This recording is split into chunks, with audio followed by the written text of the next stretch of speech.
what I would like to focus on here at the top of the hour is actually not one, not two, not three, but 4 major civil liberty and privacy stories that broke in the last 2 weeks. There were 4 of them, folks. 4 big ass civil liberty privacy stories that happened. So first of all, a federal judge in New York State ruled that the Justice Department does not have to disclose the memo that provides the legal rationale, the legal justification of President Barack Obama's extrajudicial assassination of American citizens.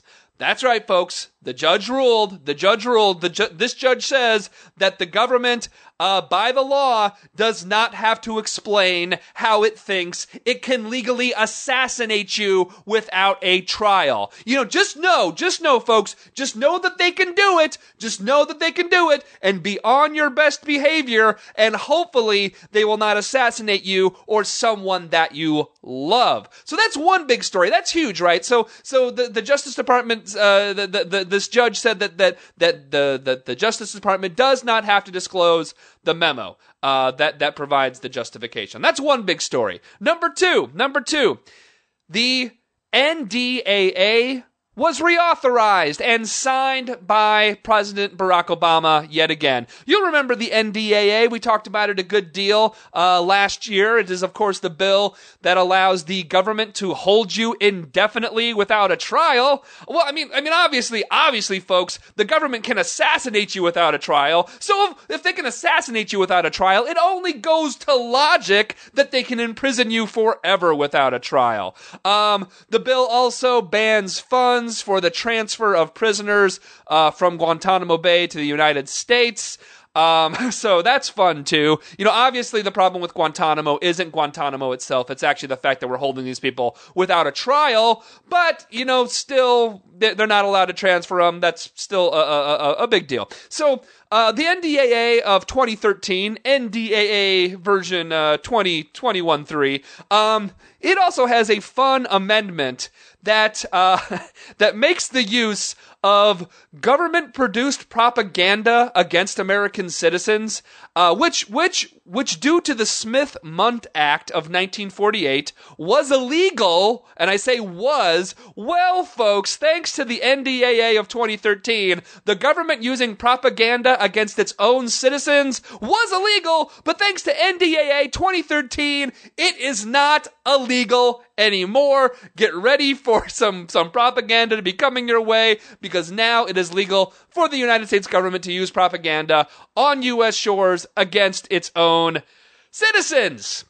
How's that for a happy friggin' new year, huh? How's that for a happy frickin' new year? But that's not all. That's not all, folks. That's not all that happened. That's not all that happened. Ladies and gentlemen, Congress and Obama didn't just pass the NDAA again. Oh no. Congress and President Barack Obama also repassed and signed into law an extension of FISA. That's right, the law that allows the government to spy on your communications without a warrant. Of course, again, it's all very logical if you think about it. Okay, if the government can assassinate you without a warrant or a trial, if the government can imprison you forever without a warrant or a trial, why can't they spy on all your communications without a warrant or a trial? You'll remember, dear friends, that the 2008 version of FISA was the one that actually gave, that also, not in addition to this massive expansion of spying powers, that also gave telecom companies retroactive immunity for the law breaking that they did spying for George W. Bush. That was the bill that then Senator Barack Obama promised to filibuster, but then changed his mind and actually voted for the damn bill.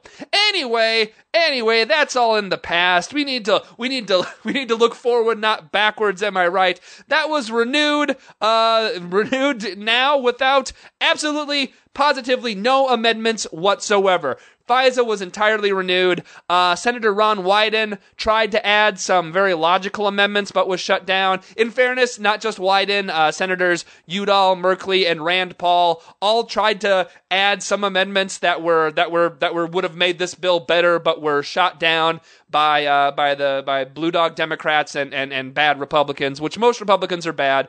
Rand Paul is bad on most things, except occasionally he does the right thing, which he, in fairness to him, he actually did try to do the right thing when it came to FISA. So Ron Wyden actually tried to pass two different amendments to the FISA bill. He tried to pass two of them. One of them was a simple one. One was that the NSA, the National Security Agency, would be barred from eavesdropping on Americans on U.S. soil without a warrant.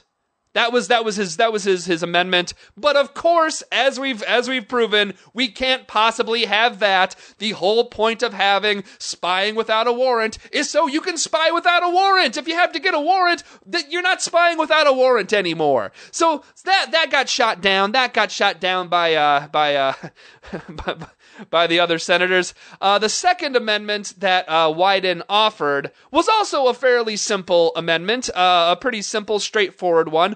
Senator Wyden, second amendment that he tried to get passed that was shot down, was that the NSA would be required to give a general estimate on how many American citizens are having their supposed private communications monitored and intercepted under the FISA law. Just a general estimate. We weren't talking about specifics. We weren't talking that Joe Blank was spied on this day or whatever. He just wanted a general estimate of how many American citizens, just so we can have an idea how much spying that our government is doing on us. It seems like a pretty not something that's such a radical thing to know. It doesn't seem like a radical thing to actually have some type of idea of how much spying the government actually is doing on its own citizens. But of course, as I said, it was voted down.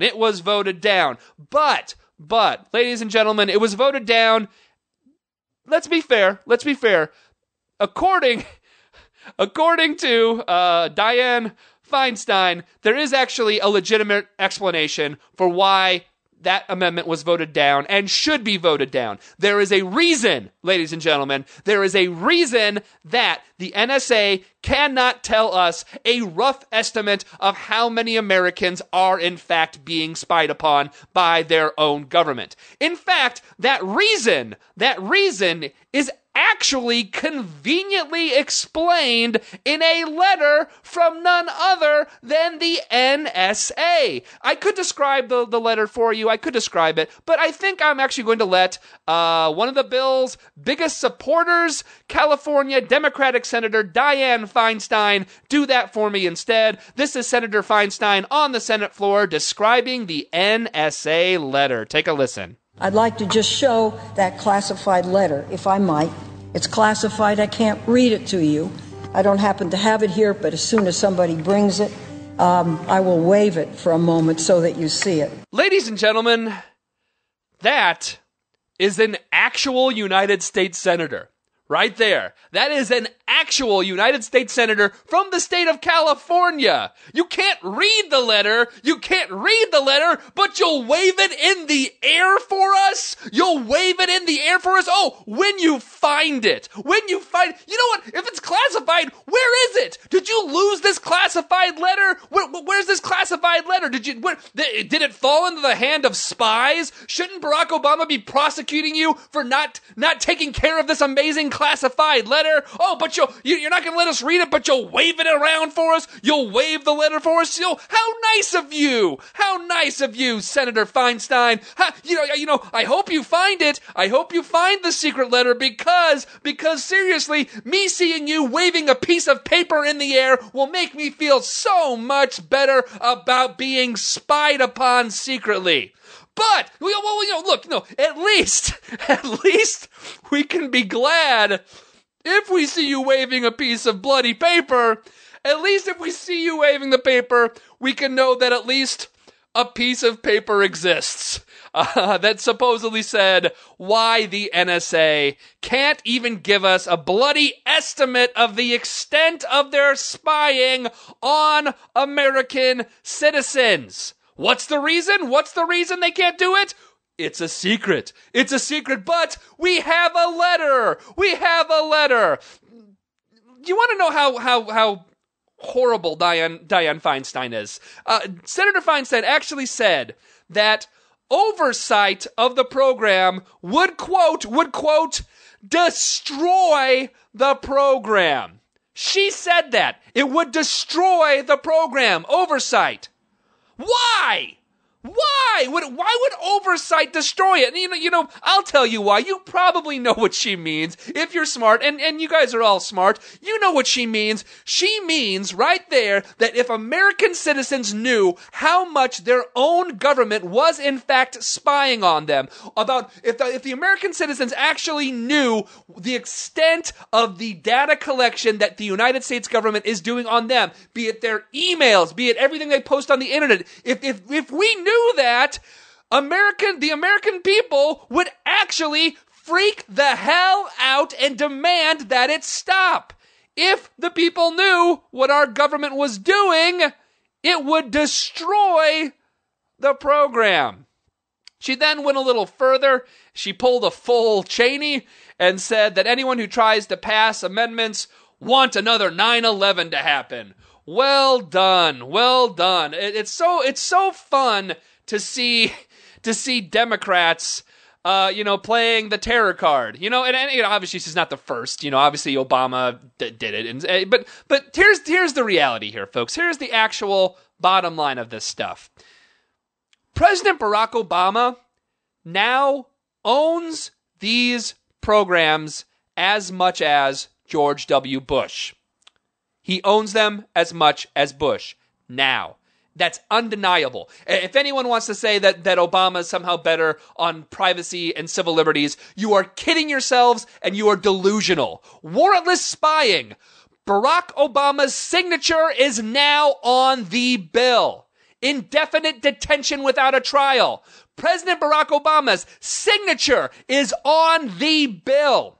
Extrajudicial assassinations of American citizens. Well, there's no bill. There's no bill. Barack Obama did that one all on his own. And we can't see the memo. We can't see the legal justification. But that is President Barack Obama. And these are his policies and his decisions. They are not George W. Bush's decisions. They're not Dick Cheney's decisions. They're not the Republicans. This is Democratic President Barack Obama. And this, my dear friends, is a major, gigantic part of the legacy of President Barack Obama.